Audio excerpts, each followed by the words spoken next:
ninkii ahaa ina farmaajo Soomaaliya wuxuu ku soo kordhiyay wax aan qofka Soomaaliga awdan aqbali karin sidaasoo kale taariikhda Soomaalida waxa ceeb ku ah oo buqcad madow iyo bar madow ku ah kuna ahaa doonta inuu taariikhda soo maray wax in farmaajo kale hogaamiye in farmaajo kale inuu soo maray kulan wanaagsan daawadayaasheena iyo dhageystayaasheena qiimaha leh meel kastoo aad nagala socotaan halkan waa goobjoog ku soo dhawaada barnaamijkeena madasha oo xiliyadan oo kale aad la socotaan anigoo ah Aways Xaaji Nuur Aways Ar ayaa barnaamijka idin la socodsiin doona waxa barnaamijka soo saara ka oo inoo soo saaray Cabdicasiis Kurbiye martida barnaamijka igala qayb gali doonta waa Ustaad Umar Ibrahim Aadan iyo Dr. Xasan Sheekh Cali Nuur iyo garyaqaan sare Dr. Mukhtaar Nuur Abukar iyo Professor Shaafici Yusuf Umar oo diblomaasi sare ah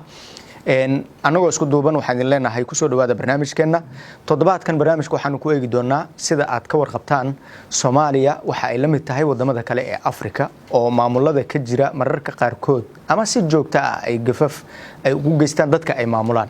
haddana Soomaaliya waxa ay la gaar tahay wili in aysan jirin cid madax ah oo maxkamad loo soo taagayo oo wax laga weydiinayo ama madax qaanuunka ka cabsanaysa ee shacabka iska ilaalinaysa dambiyada iyo gabadfalada ay galayaan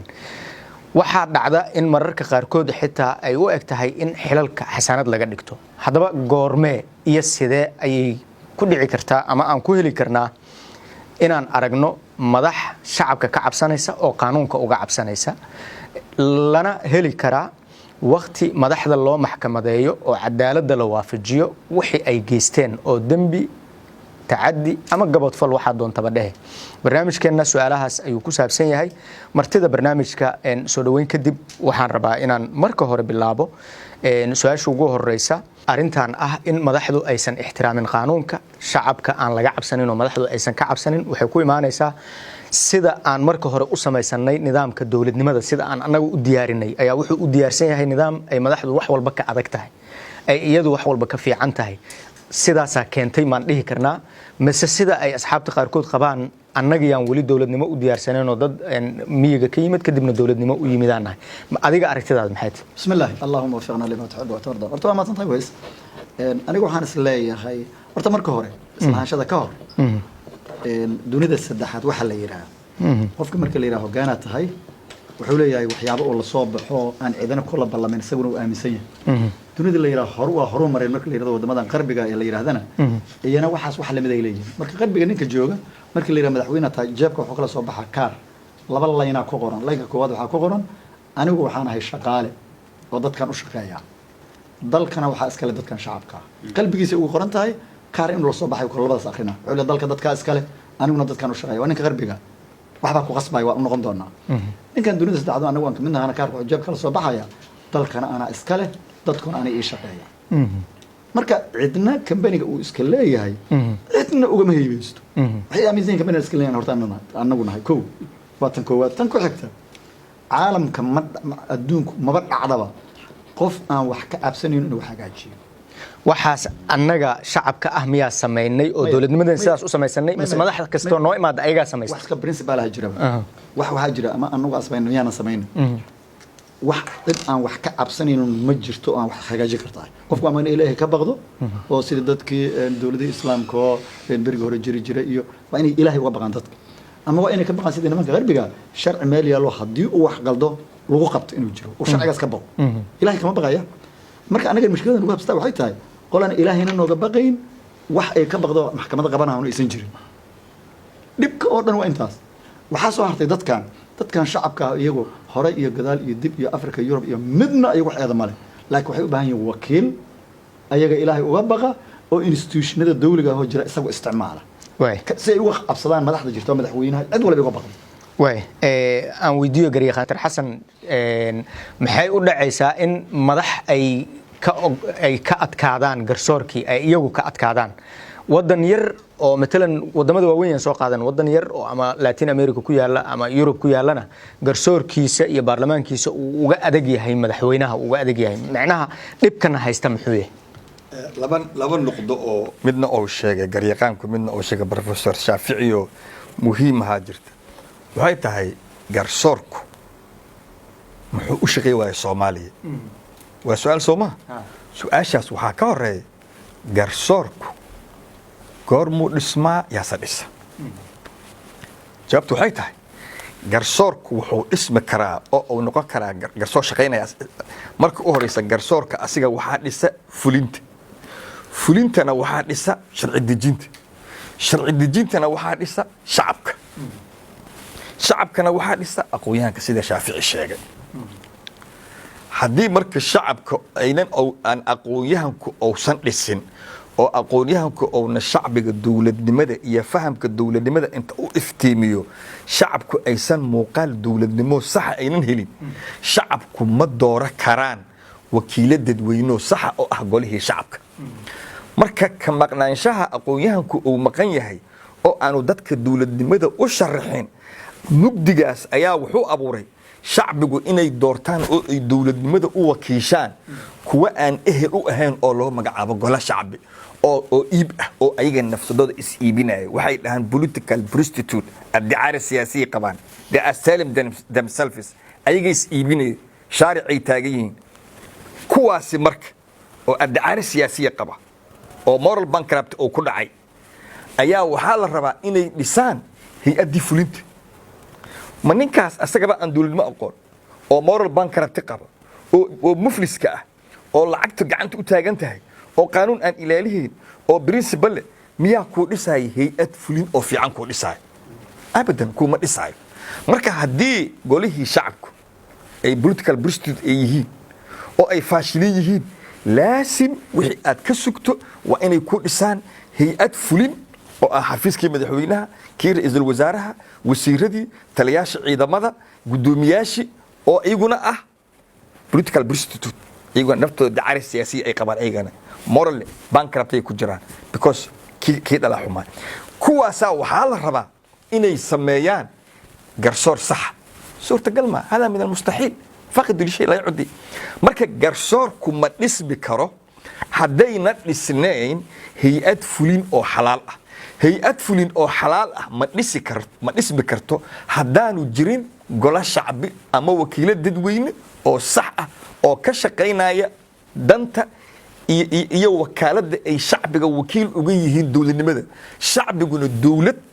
wakiilo dowladeed oo saxa ma dooran karo hadduuna dowladnimadii fahamsanayn very logical that's the point intaas waxaa raba kale oo raba marka inaan ku daro idina meel yar aan ka xariiqayaa haddaan nahay Soomaali dhaqan xukun hadday yimaado waxaan u leenahay laba qolo wadaad loo tago oo la dhaho mas'aladaas maxay tahay oo kuu sheegay oo iska tagayso oo asagu aan fulin aan lahayn iyo oday dhaqameed la duubo oo la dhaho ama garaad ama wabar ama malaaq ama boqor beeluhu markay malaaqaas ama garaadkaas ama wabarkaas ama imaamkaas ay duubtaan lama xisaabtamaan marka maadaama aan lala xisaabtamayn hogaamiye dhaqameedka maadaama aan lala xisaabtamayn bulshadu waxay aaminsan tahay hogaamiye dhaqameedka guud oo hadda madaxweyne loo bixiyey ama ra'iisul wasaare loo bixiyey ama madaxweyne goboleed loo bixiyey ama wasiir loo bixiyey ama taliye ciidan loo bixiyey ama gudoomiye gobol loo bixiyey inaan lala xisaabtamin sababta waxay tahay ugaas lala xisaabtamaa malaaq lala xisaabtamaa garaad lala xisaabtamaa isim lala xisaabtamaa wabar lala xisaabtamaa horena ma soo marin annaga nimaa la duuba caanaa lagu shubaa waxaa la dhahaa maanta laga bilaabo adaa boqor ah adaa malaaq ah adaa wabar ah adaa islaw ah kadibna sawra buu yeelaa kadibna xukunka ilmihiisa ka dhaxlo therefore waxay nala noqota macnaha haddaan madaxweyne aan dooranno oon dhahna madaxweyne wada ah caqligiisa waxaa ku jira inuu yahay malaaqi imaamki garaadki wabarkii oo kale uu yahay bulshaduna lama xisaabtamayso waxay aaminsan tahay inuu sidii oo kale uu yahay marka arrinkaas asaga ah marka oo aanan fahamsanayn in dowlad sida uu sheegay Sheekh Umar uu sheegay in dadku ay leeyihiin dowladnimada wili waxaa dhibku naga haystaa inay dadku ogaadaan anagoo shacbiga inaan ogaano inay dowladdu tahay shaqaale dadweyne Sheekh Umar sheegay wuxuu yiri ninka kuwa qaanuunka ka shaqeeya wuxuu yiri ninka qalbiga waxa ugu qoran inuu yahay shaqaale dadweyne dowladdan ay dadku ay leeyihiin anaga maxaa noo qoran kuwa noo jooga maxaa u qoran waxaa u qoran inuu isku dadka u shaqeeyaan marka meesha la rabo inaan ka dagaalno oo la rabo inaan beddelno this they call the cultural political culture ama athaqafa siyasiya ama thaqafat alhukm fi Soomaal hab dhaqanka dowladnimada inaan bedelaan la rabaa marka hawshaasna nimankan aqoonyahankii sugaysaa ustaad cumar waxaan rabaa hadda waxaan isla fahmaynaa in ciladu ay tahay wacyiga shacabkeenna annaga inaan nahay oo annagu aanan samaynaynin maaragtay xildhibaanona matala oo golaha shacabka nagu matala kadibna xildhibaanadaas aysan samaynaynin dad noo qalma inayna hogaamiyaan halkaasaan fahmaynaa goormay dhici kartaa marka ka shacab ahaan inaan gaarno wacyiga la rabo maaragtay in madaxdeennu ay annagu naga baqaan bismillah horta waxaan is leeyahay hadda sida walaalka taas aanu soo noqdo sida hadda walaalka sheego kale dadku annaga Soomaaliya haddaan hadii labada tiiro ay leedahay dhaqanka iyo culimada iska joogi jireen waxaa kaloo nalamida qolan dhaqankaas iyo tiirarkaas islaamka aan lahayn oo meelaha oo nalamida annaga waxaan waa culays kale jira moogiye dhaqanka iyo kaliya culimada ma Afrika iyo adduunka dunida saddexaad oo dhan waxaas male dhibkan soo nooysto kale waa haystaa waxaan is leeyahay arrintan ayada si loo gaaro horta marka hore dadka wakiilka ka naqanayo dadku marka ay gartaan cidda iyaga wakiil uga naqanay adduunkooda sida aakhirada uu imaamka wakiil uga yahay oo diin loo daba fariisto adduunkooda cidda wakiil uga naqanayo inay noqoto cid ayaga ilaah uga baqda markay helaan cid ayaga ilaah uga baqda oo u samaysa dad u shaqeeya oo wax gala dadkaasna ku shaqeyso la daba gasho waxaan la jeedaa positionka baarlamaanka ku jiro kale magac laba loo bixiyo baarlamaan loo bixiyo ama majlis shura loo bixiyo isla magacoon waxa doonta u bixi laakiin dad ehlo caqli oo dadkan shacabka ka wakiila oo iyagu dantooda og oo ilmaha iyo naagaha hadii la yiraahdo kana kugu reera sacbina aan ahayn oo qofkan konsan wasiga iyo wax ka iman kara ku doorto ku baara dad noocan maalintan doorano ay waxay noo doori doonaan hoggaan iyagu ay wakiil ka yihiin hadii uu qaldan ay xabsiga geeyaan waxaan kama wakaaladaas ilaa inta garanno aan iska dhaxulno dad noocaas aqoonyahanka la sheegay dadka hadda dawladda ku jira saddex qaybood marka loo qaybiyo laba qaybood aqoonyahanka aan u sameeyno level hadduu yahay ilaa heer jaamacadeed saddex marka loo qaybiyo laba qaybood u garaan waa ilaa heer jaamacadeed aqoonta ma wax tiraay waa wax kale jibo dadka ilaahay ku beeray iyo dhaqan dadku ay barteen isagoo aqoonyahan oo professor hebel waxa lacagta dhacay dadka saarnaysaas kale yihiin marka laakiin cid la xisaabtanta dadkana ilaahay uga baqda oo dadka wakiilka ah oo u doorto cidda u shaqeynaheed haddii ay shaqada qaba weydina ku ciqaabtay intaan aakhire la gaarin ka hor ilaa dad noocaas aan helno oo helo caqliya aqoonna leh oo annaga wakiilnaga ilaan helno waayahay ustaad shaafici waxaan rabaa inaan ku weydiiyo hadda matalan tusaale markaan usoo qaadano 4 sano ee lasoo dhaafay maamulkii jiray dadku waxay leeyihiin in madaxda tusaale ahaan madaxweyne Farmaajo inuu dib u soo laabto sababta uu aad ugu raadinayo xukun jacayl iyo madaxnimo kaliya maaha mararka qaarkood waxa dhici karta in xasaanad lagu rabo oo lagu ilaalinayo oo dambiye ay dhaceen ma sax baa sida dadku ay aaminsan yihiin in madaxweyne Farmaajo uu galay dambiyo oo qaanuunku uu ku qabanayo oo laakiin taas darteed uu uga gambanayo oo uu rabo inuu maaragtay marka la soo laabto kadib xasaanad uu ku helo sidaas uu uga gambado ما سند ويس وهديت waxaan idhi waa qaniino aan taariif in la sheego ma baahna laakiin waan sheegaya mar hadii la weydiiyo way shacabkana maqlayo waxyaalaha jiray tabcan way iska cadaayeen أنا waxaan dadkii ugu dhawaa Farmaajo waliba kharash ku bixiyeen inuu imaado isku reer manin wax kharash ku bixiyeen waxaan islaa dalkan dhibka jira shaqalaanta jirta faqriga jira sinaan laanta ama waxaan u afka sheegayo conspiracy theory iyo noo soo maray ama ay runtahay laakiin intuu joogay waxyaalaha aan naqaanaa jirto iska caadi ah shirqool qof ka hor yimaada assassination keeni lahaa inay dadku talaabo qaadan oo ka diidnay waa wax la wada ogyahay oo beelaan inta la yiri may ninkan dagaal buu nagalinayo shirqool caadi ah oo jira qof kasta ka hor yimaada waxa kale oo jirta caburin shacabka waxa ku jirta doorashadiisii inuusan dadka caburin doonin in hadduu qorax qofkii soo sheega yani laakiin caburintu way ku jirtay in dadka la caburiyo ayaa ku jirtay waxa ku jirto waxyaalo aad ugu daran dhaqan aad hadda aan dhahay aqoonyahanada aan nagu cusub Soomaalida waxaan laan jiray waxaan diidnay iyo waxaan yeelna dad dhan oo shaqada ay noqotay in wax la amaano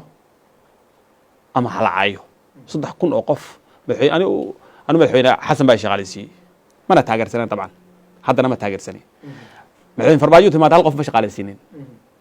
intii timaada 3,000 la shaqaaleysiiyay dibadda u badan 3,000 waxay sameeyaan min laba mooyl baa la siiyay markii inay caayaan marka dhaqan cusub waa soo kordhay markii dad loo shaqaaleysiiyay inay maaragtay dad dhaliilaan dawladda difaacaan ma wax qaanuuniyan oo madaxweyne lagu maxkamadeeyaa waxaan ku shirqool baan ku shirqool baa jira waxa la difaacay dad dambi leh fahad baa kamid ah wax kamid ah Yaasiin Fari dadkii dembiga galay oo dhan madaxweyne farmaajo ayadoo la og yahay ayuu wax walba dalku u burburi gaadhay dalka u burburi gaadhay يعني marka waa arrin khatar weeyaan dambiyadiis waxa kamid ah ana hadda shakhsi kula hadlaya shakhsi aan buu aniga dulmiyay markii Soomaaliya laga tagaba marka taa anigu uga faa'iideystanayo teemka uga faa'iideystanayo laakiin aniga kor fadhiyo maadaama waxa la yiraahdaa if A and B are true C must be true laakiin tayda kama hadlayo shacabka Soomaaliyeed madaxweyne farmaajo arrimaha lagu maxkamadayo la soo saaro wuu galay waxaan u wanaagsan aanu mar horaan idhi haddaan intan markuu soo gaaray badbaad yani markii badbaada qoran hore inuu dalka badbaadiyo hadduu yani wuxuu lahaan lahaa hadduu markaa iscasili lahaa oo dhihi lahaa waan khaldamay markaas kale uu ka badbaadi lahaa laakiin dalkii baa burburi gaaray qabiiladii baa maamulkii iyo Jubbaland iyo Puntland ka mid ahaan dawladdii beledweyne way naga maqantay dalkii wuu kala go'ay dabcan waxyaalo waaweyn baa dhacay waa arrin lagu maxkamadeyn kara laakiin mid kale aan ku daraya anigu annaga laftanadu taas taamku isku yeediyay shacabku laftanadu inaan mar walba madaxweyne saanan u eedeenin wax naga dhaxay laftadu waa inay jiraan waa inaan shacabka aan bedela ayadoo haddana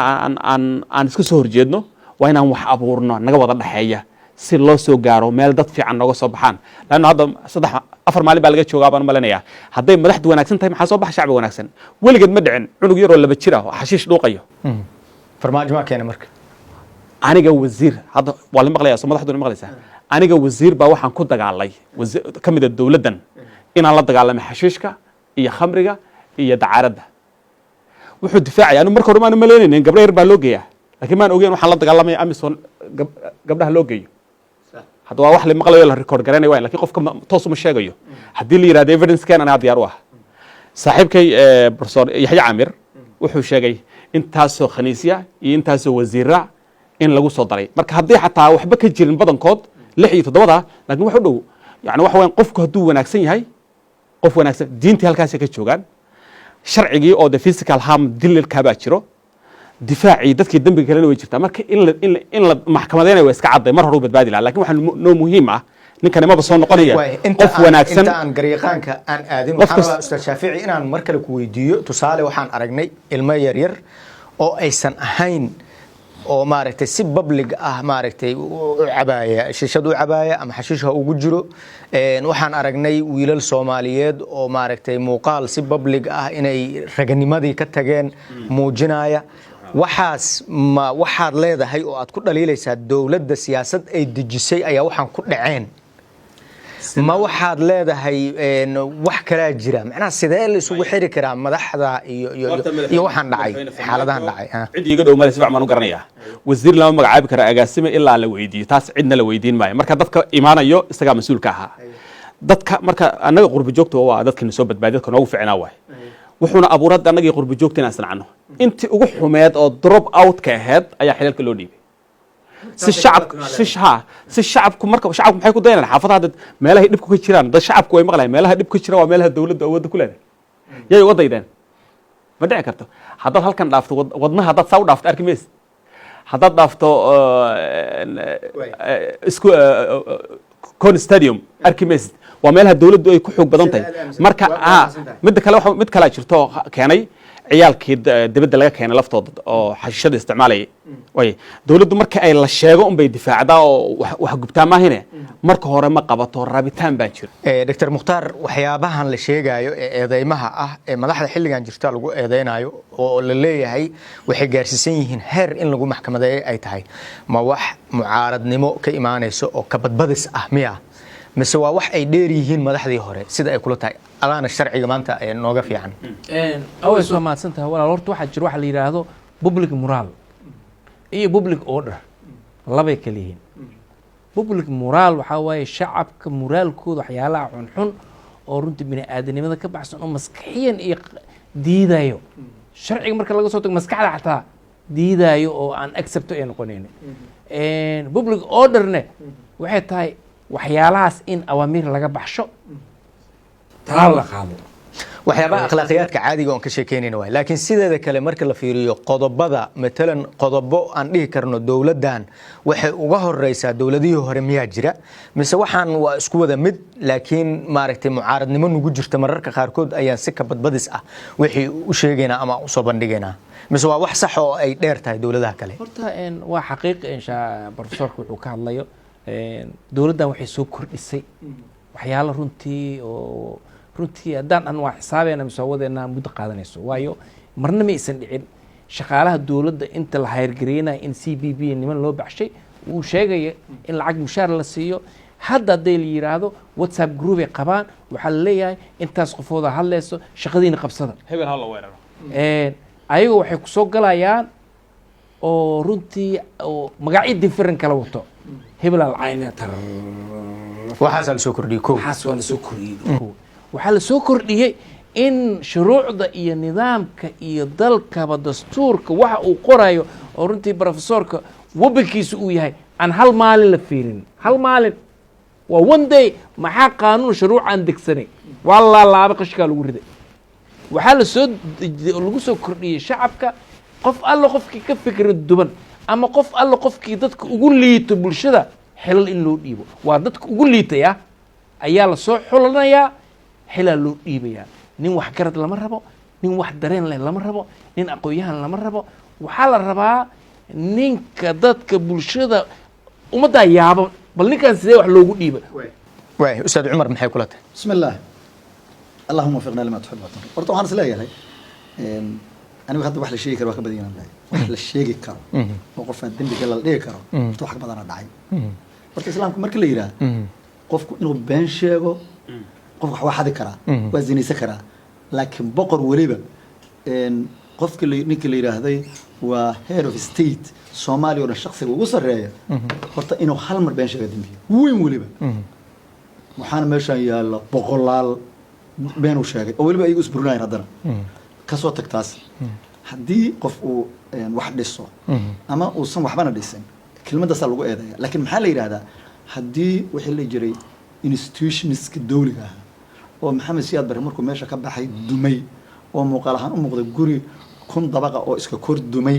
oo dad nool ku dhex jiraan in laga soo saaro waxay qaadatay ilaa 2000 in la yiraahdo dhagxanta la bilaabo marka la bilaabo 2000 waxa la yiraahdaa guri kale hal dhiso 2000 ilaa maanta waa 2020 wixii la dhisayo oo dhan ninka inta tiirarka ku xiray meeno asagu isku xiray ee yiraahdii la taabto waa dumayaan hadduu 10 dilo waxaan ana 10 u dilay laakiin ninka institutionska iyo dadka sidii tiyo kale iska kor duminayna isku dayay ee ilaahay naga badbaadiyay hadda inkastoo isan wali dhamaan dambiga uu galay maxaan dhigi karnaa qof hadii dhilay waa la tooganaa qof dilaa la toogtaa ma hakano dadka dhan u lahay waxaa kamid ah for example institutionska dawliga ah maxamed siyaad bare waa dhacay isaga la yiri inta dhib dhacay aaw ciidamada ka dambeeyay wax soo haray isaga aaw garsoor ka soo haray aaw gole shacabka ka soo haray waxa dhan marka hore la qay alwasi ku jiray isaga markii la duminay wixii la dumay exactly kan sidoo kale sameeyay inuu wax allaali wax garsoor la jiray la qay in allaali intii oo gole shacab la jiray la qay ciidamadii ayaa isagoo inta la qay lafaa xoolaha lugaha wax ka soo jeedaan ayaa nin la saato ka soo fakaday markaas qaran ka soo yaacay kuwaas lagu badbaado waxa la jira badbaado qarankeena moogiye aimku wuxuu ahaa hadii asaga la taabto inuu isku kordumo oo ama la daayo ha joogo inta uu doono ka dhimanayo hadii kale waxaan isku kordumaan dambi ka weyn oo loo dhiga male waxa intaas ka sii daran maalintii waxaan maleynaa wuxuu ahaa maxamed ibrahim cigaal wixii maxamed siyaad bare inta xafiis uu tago ka xiray asagana xabsiga la dhigay awoodina lagala wareegay ninkii labaad waa rasuul saari inta la xiro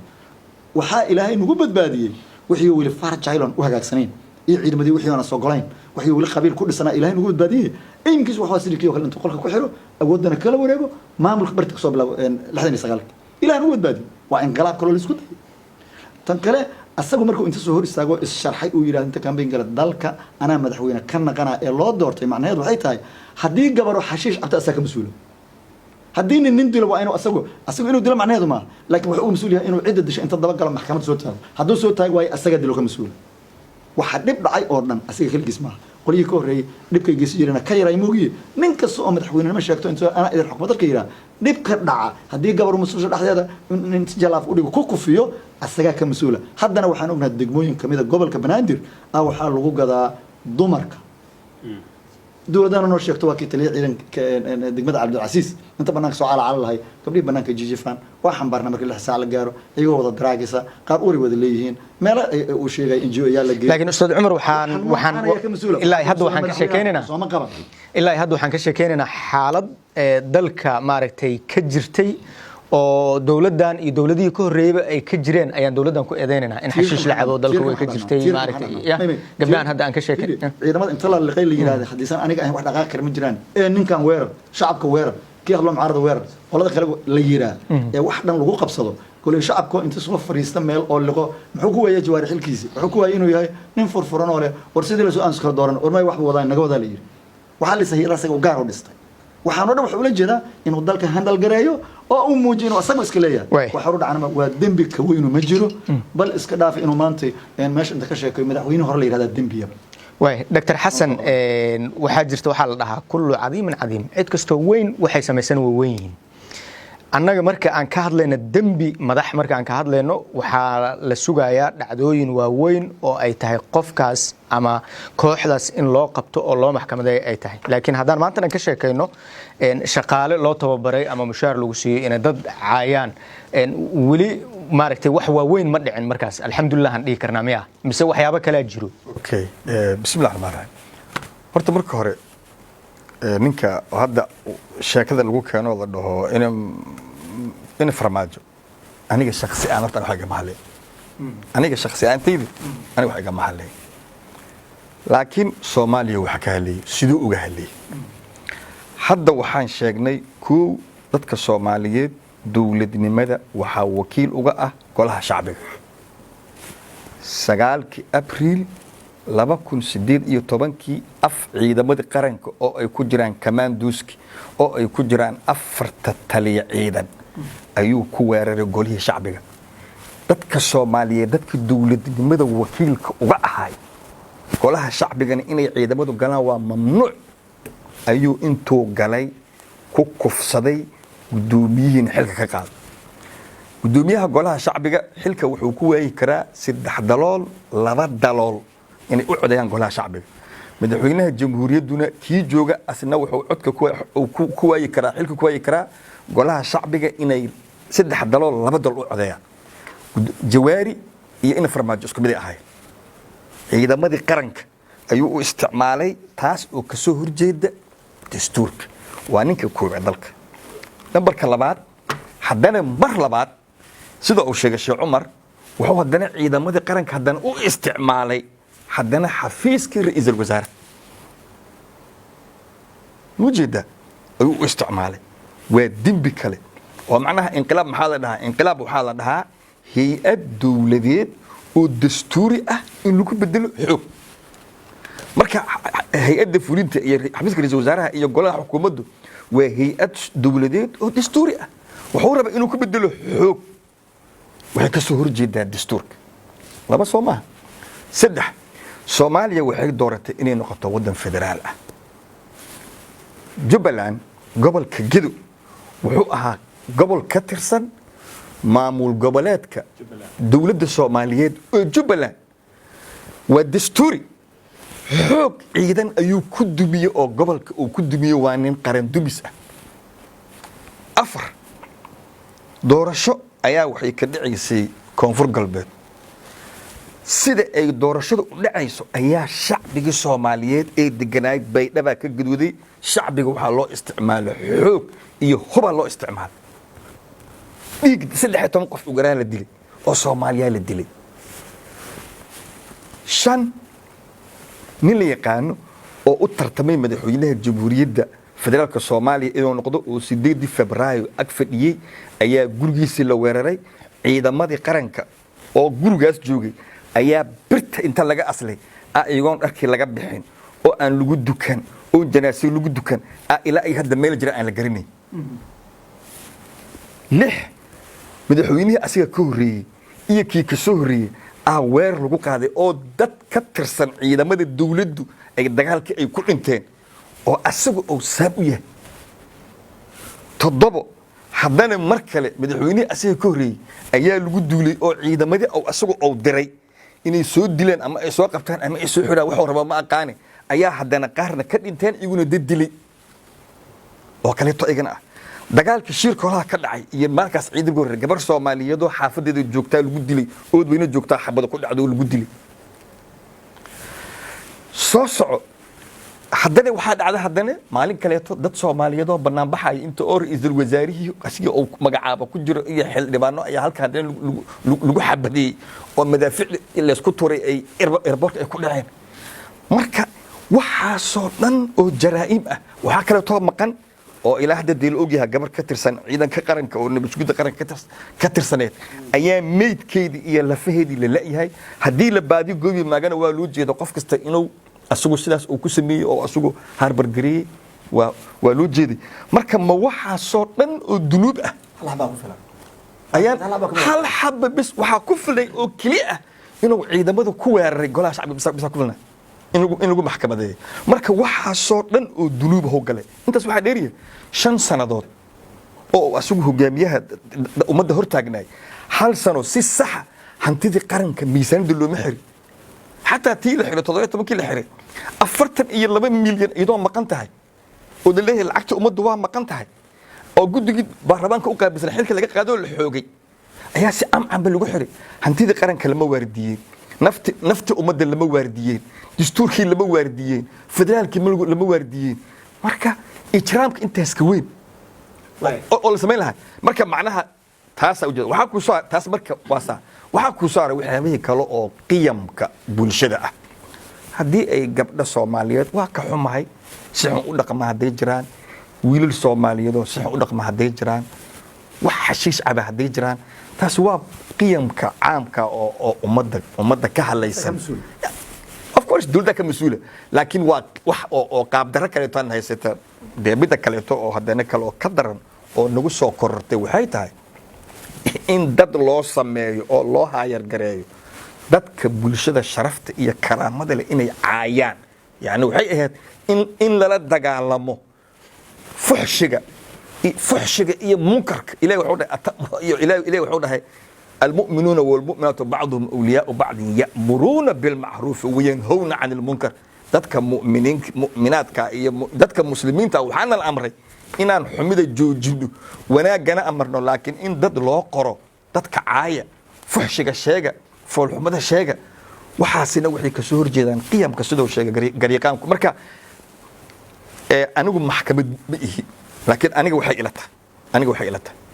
ninkii ahaa ina farmaajo Soomaaliya wuxuu ku soo kordhiyey wax aan qofka Soomaaliga awdan aqbali karin. sidaasoo kale taariikhda Soomaalida waxaa ceeb ku ah oo buqcad madow iyo bar madow ku ah kuna ahaa doonta inuu taariikhda soo maray wax in farmaajo kale hogaamiye in farmaajo kale inuu soo maray. waxaana ku raacsanahay professor Shaafici war Soomaaliyeed wixii hadda nagu dhac kolba nagu dhaceene waa inaan wax ka barano oon iska ilaalino duulkanoo kale inaysan mar kale soo hormarin. ustaad waa mahadsan tahay. Dr. Mukhtaar aan rabaa inaan weydiiyo. Dr. Mukhtaar, dambiyadan la sheegay oo kale annaga oo hadda madaxweyne farmaajo iyo cidda asaga la shaqaynaysa ama la dhacsan aragtidiisa kaliya aan ku koobin, cid kasta oo madax ah oo dalkan dambi ka gashay sida aan sheegnay maxkamadii dastuuriga ahayd ma shaqaynayso. waxaan rabnaana inaan la xisaabtanno oo maaragtay aan cadaalad ku helno. cadaaladooda xaggee lagu qaadaya? aways waa mahadsan tahay. runtii waxaan u kala dhigaynaa 2 option. labada option aan u kala dhigayna waxay tahay cadaalad dalka gudaheeda in wax looga qabto. shuruucdii oo dhan wayna siinayaan. tilaabo dastuuri ama xeer ciqaab ha noqdo ama xeer dastuur ha noqdo, nin alla ninka mas-uul ah in tilaabo lagu soo eedeeyay. iyadoo ay taas ay sii tahay ayaa waxaa jiro dacwooyin kale oo in loo qaado ay tahay ICC. ICC waxaa International Criminal Court. tilaabada haddii dalka wax looga qaban waayo oo sida haddeertaan waxa uu sameeyey in batoomadii oo dhan hay-adihii oo dhan uu damiyey dacwo ciqaab in laga furo ICC. ICC maxay keenaysaa wey? ICC waxay keenaysaa waxaa dhacda hadda tusaale ahaan haddaa kaaga soo qaado Benjamin Netanyahu ninka Israel Prime Ministerka ahaa waa tuu xasuuqayay Falastiin.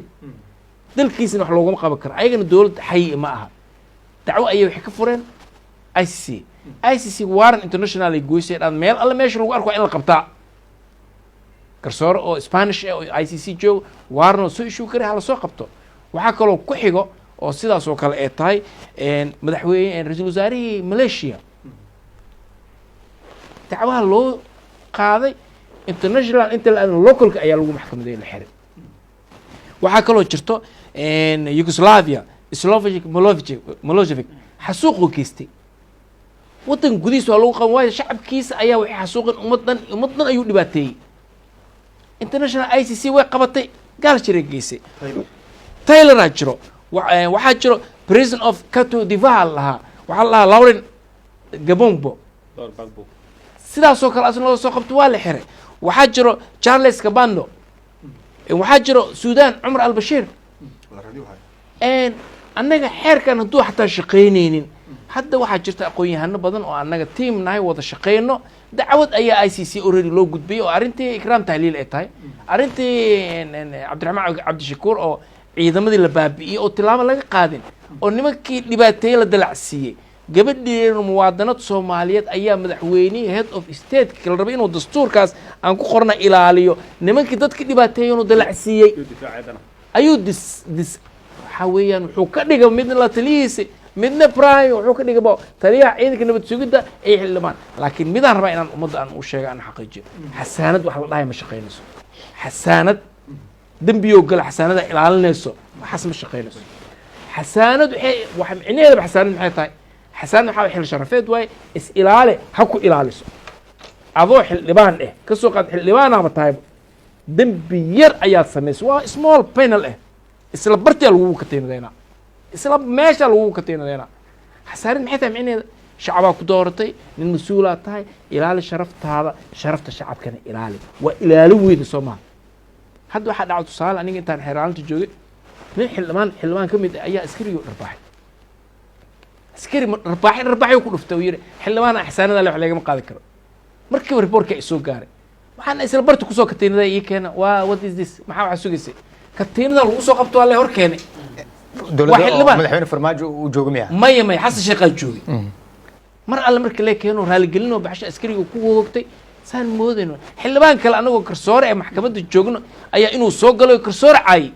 oo yiri aniga xildhibaanan ay laga isla markii lagu kateenaday xildhibaan haddaan ku tiriyo magacyadooda oo la xiray ayagoo xildhibaano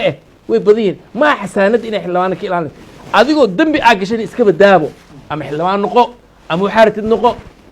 isla xisaabta ku yaala qofka cilmi shuruuc inay ku qoran tahay dadka moodaya inay xildhibaannimo ay xasaanad kaga celinayso horta ogaadaan dambiga la gashay walaa xasaanadan ka celineen walaa qofna ka celineen midda xigtana inta alla intuu januub galay oo professor ka dhawaajiyay hala lagu maxkamadeeyo waxa lagu madaxweynaha qodobka dad fiiris 92 waa ilaaliyaha dastuurka micnaheedu maxay tahay garsoore ninka marka uu yahay waa ninka cadaalad loo soo doonanayo hadduu dambi galo wuu ka dambi badan yahay dadka kale sabab waa ninka cadaaladda laga rabay nin la yiri dastuurkaasa lagugu aaminay oo adi shaqadaada waxay tahay ilaali waxa qaldan fiiri hay-adaha la hadal odayaa tahay isku celceli dadka ummadda Soomaaliya hogaami meel fiican u jihay nidaamka iyo shuruucda lagu oo ay dhigteen ku ilaali haddaad adigaba aad samaynaysid waxa waaye dambigiisa wax la xisaabi kara ma habe ustaad Shaafici waxaan rabaa dadkan madaxda ah ee maanta la leeyahay dambiyadaas ay galeen sidaas ay sameeyeen dalka dib wax looga qaban waayo waa in maxkamadda caalamiga lagu dacweeyaa haddana waa dad isla quman oo kalsooni qabo oo maaragtay xilal raadsanayo sidee maaragtay waxaan ay ku imaanayaan sidee ku dhacday moraalka qofku marka horaan ku bilaabay bini aadanku wuxuu wax ku yahay waa moraalka qofku shakhsi ahaan inuu xanuunsan yahay in kale ما قرنا لكن بني آدم كوح حكوي هاي النبي صلى الله عليه وسلم كل مولود يولد على الفطرة فأبواه يهيدان أو ينصرانه مركا environment تجي يحكو صون على الغيابة إنه أمره وضدن إنه يحكو قاعده مركا تحسن هدي تانك شوابه وحيري هدي مركا هرب لقى فكره ضد كان نلاه كيان أيه هذا ويسيد برجع أيان هيدا وحيسمين جيرين وزارة وحيلين لبلا طليه إنه نو كيانان وهدي وزير كله كروايه la taliyahaas marka wasiirku xukumay aan jirtay laakiin hadda awood baan leenahay waa inaan ka fiirsanaa wax bila akhlaaq oo bila fitra oo turkada waxaan ka bartay saaxiibkay maala turka wadaniyada yani way iska baabaysan roobkooda makeup waa hada ajiib ku haboon kaas anu waxaan ka mid ahaa shaqaalaha hadda daanu shaqaalaha mushaarku waan iska daayay la taliyaanahay waxa la qabanayaa isxilqaan baa la qabanayaa shacabka waxaan tusaynaa inaan wax qabanayno waa arrin aad aan uga xumay والله إننا وحبا قبنين الله إيمانيا وحبا صالة ليه مركا شقاله الدولة محل بري anaga beenna la baray kaas waxa dhisayo engineera dhisayo madaxweyne waqtigii siyaad barre way jirtay inkastoo wanaagsanaa dad inta la istaajiyo saasaa dhihi jireen oo laakiin aan ku noqdo arrintan waa la wada ogyahay oo aan ka fiirsanno yani qof dalka aan dambi ka gelin qiyam leh wanaagsan Soomaaliya ha doorato laakiin tan qiyamkaan sheegaya ilaahay markuu ka hadlayay Caaisha markii loo gafay ilaahay wuxuu yiri wataxsabunahu hayyinan wa huwa 'inda Allahi 'adiim waxyaalaha yaryar oo hadda loo arkaya qiyamkan iyo adulteryga iyo waxyaalahan mujtamaca lagu burburiyaa Yurub markii la burburinayay waxa lagu burburiyay China and Opium War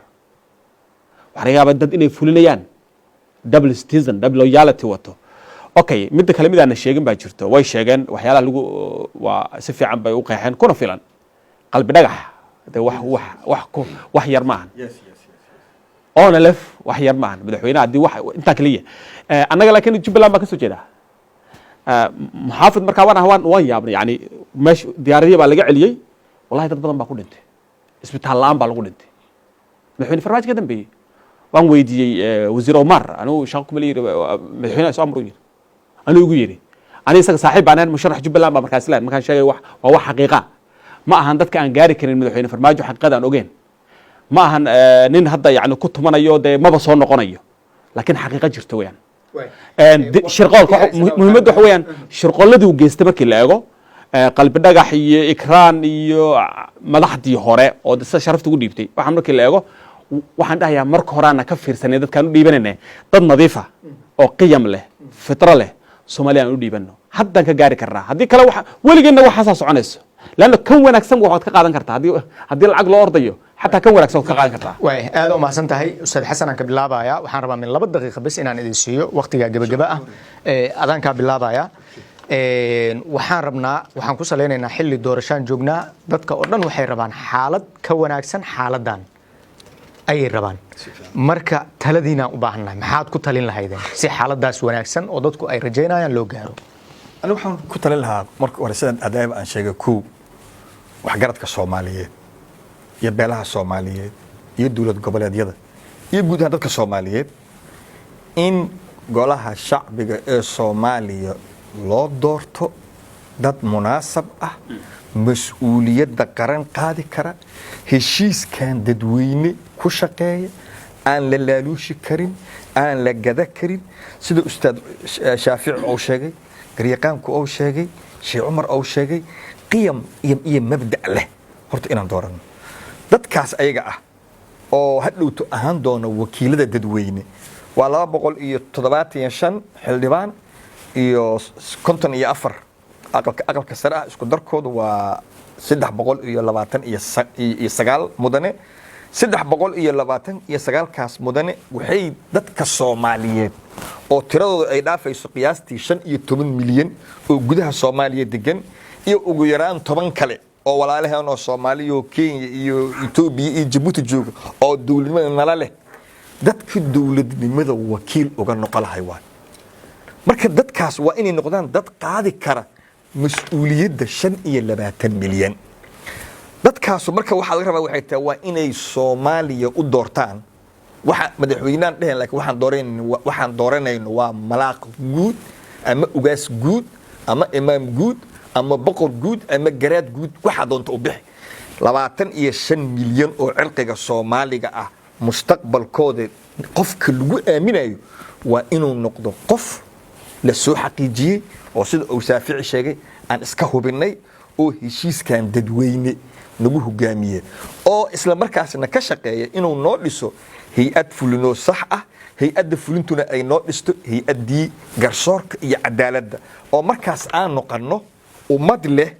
hay'ad sharci dejin oo si sax u shaqeynaysa oo dhisaysa hay'ad fulin oo si sax u shaqeynaysa hay'ad fulin oo dhisaysa hay'addii garsoorka oo si sax u shaqeynaysa oo saddexdaas oo isla jira oo si sax u shaqeynaya shacbiguna ay waardiye ka hayaan oo ay fiirinayaan sababtoo ay tahay waa shaqaalii dadweynaha shacbiga Soomaaliyeedna waxa laga rabaa inay hurdada ka kacaan oo ay ogaadaan dawladnimadu waa wax ayagu ay leeyihiin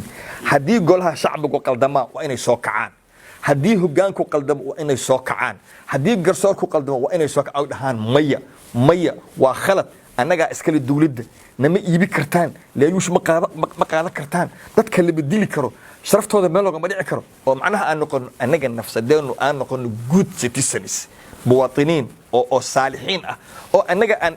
laga bilaabo annagu inaan ka shaqayno horumarinta iyo dabaqaadda iyo nooleynta sareynta sharciga iyo dastuurka si aan u noqono ummad qiimo leh. aad u mahadsan tahay ustaad shaafici haye maxay kula tahay 2 daqiiqo kusoo koob su-aashu waxa weeyaan taladaada si loo helo xaaladan xaalad ka wanaagsan. bismillah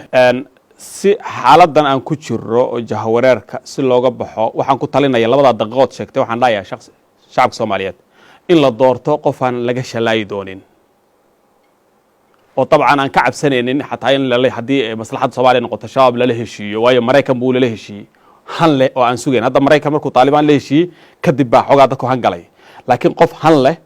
oo dhibka Soomaaliya haddii shabaab in lala heshiiyey ku dhiiranayo Somaliland istiraatiijiyo u dhigayo oo aan sugaynin markii hadhow tala wada hadlaya kaliya qof dalkan Soomaal gashtay oo aan ka bixin kaliya ma dhahayo yacni wax gashtay la yaqaano qabyaaladiista aan ahayn ay Soomaali u baahan tahay lan wax weeyaan haddii hadda aan ka fikiri wayno waxaas haddaan ka hadli wayno berina sanan u eedeena ka kale wax adduunka waqti yar baa la joogaa ani shakhsiyan waxaan dhahayaa waqti yar baa la joogaa bayna 60 و 70 60 ilaa 70 baad noolanaysaa waad iska tegaysaa boqolaal baa naga horreeyo madax ah oo lacag leh qofka noogu wanaagsan oo qiyam leh waa la baari karaa in dalkan loo doorto oon han isgelino maslaxaddanadu meeshay ku jirto aan abaarno laana wax weeyaan hadda Maraykanka laga baqayo isagii baaba sii socdaba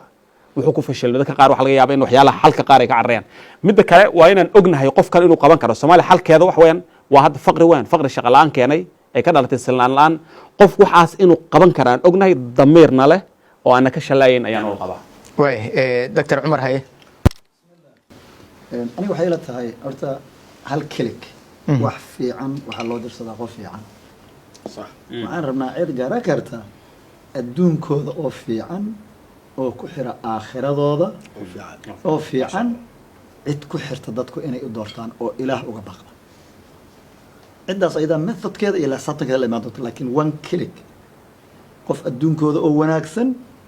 ku xirta aakhiradooda oo wanaagsan qofkaasina waa inuu yaqaano qof ilaah yaqaano uu yahay qof noocaas waa inay dadku kala dhigtaan way Dr. Mukhtar ustaad waxaan dhihi lahaa aniga hadda waxa socdo ma dhahay xildhibaanna waxa socdo xulasho nin walba maamul goboleed joogo shacabka wax ma soo dooranayaan liisaa labataa dadaa lasoo saaranayaa waxa aan rabno xitaa dadkaas marka lasoo saarto waxa ay dooranayaan waan fahmi karnaa waxa aan rabnaa waxay tahay isla xisaabta horta inuu dhaco qaladaadka dhaco inaan aan ka tagno aan ka tanaasulno aan waayo wixii dhaceen dhan wabillahi tawfiiq halla iloobo nik xataa haddaan aysan isla xisaabtankaas oolin xulashada hadda socoto waxay dooranayaan nin asaga waay xildhibaan waxa imaanu guryooda soo gadanayaan dadka lacag ka soo qaadanaya lacag meesha ay ku tagayaan beri lacagta deynta yar baa ina soo ceshtaan deynta waxay ku soo ceshanayaan nin kaloo asagana lacag wato dalka iyo dadkoo dhan mushaafiriyo oo raba inuu dhacsan oo ayuu gadanaya hadduu gato dalka asaa gatay waa tan hadda dhacday tusaaladan kaaga soo qaado wasiirkeena arrimaha dibadda wuxuu yidhi daawo ayaa masarna siisay daawada masarna siisay la yidhi ma noo soo qaadi kartid nooma keeni kartid amar baa laysu yiri madaxweynaha siiyey diyaaraddaas laguma soo qaadi karo daawo waa daawo shacabka Soomaaliyeed u baahan bal heerka la gaaran ku sheegaa dambi ka weyn ma jiro midda xigto annaga imaaraad iyo Kenya waa wadamada runtii annaga xiriirka dhaqaalaha iyo daris wanaagga runtii aad la fadhabarkeenu ah dalkeena markuu burbur dhacay labada meel aan u cararno waxa weeyaan Kenya iyo imaaraadka dhaqaaliyaha la aaday Kenya waxa la aaday dadka taladeedu waxay tahay waxa haddana haysto kulley wowna haystaaba haddana waxaa lagu socdaa xulashada waxaa lasoo gadan doona madaxweyne asal lacag wata inaysan dhicino ee ka fiirsan xildhibaan lasoo dooranaya waddan kaliya inay badbaadiyaan dadka dambiga geystayna inaan la dhaafin waa la dhaaf iska bax ay noqon isla xisaabtan midda xigtan waxaa naga maqan wax la yidhaahdo criminal court nin kastoo dembi galo recording wax la dhaho meesha laga fiiriyo xilligaasoo dembi gale recording wax la dhaho nin kastoo dembi galo meel lagu record garay dadkan dembiyada galeen hadda xaaji muuse buug wuu sameeyey nin alla ninka wuxuu ugu sameeyey buug sida obigo kale ugu qoran yahay muse xaaji muuse suudan yelxo ee senatarkeena buugoo sameeyey dambiilayaasha ma qoraa may liiska dalka dembiga wax ka dhacay in aqalka sare markay yimaadaan inuu soo muujiyo oo fikirkiisa muujiyo macnaha inta 2000 wixii dowladnimo 2017 hadda 2017 wixii ka dambeeyey dembiga dalka Wixii laga ka horeeyay sameeyey marka. wixii laga horeeyay way qoran yihiin waana la record gareynaya qoraysa macnaha waa meel say ahayn recordna rabnaa inaan way aad u maasantahay ustaad keliya waxaan rabaa inaan idhaahdo si aan uga baxno saykalkan oo dadku intay dadka dilaan oo xiraan oo kufiyaan oo qaxiyaan ay iska joogayaan si aan uga baxno doorashada soo socota hadday dhammaato waa in dadkii dembiyada haddaaya aan sheega galay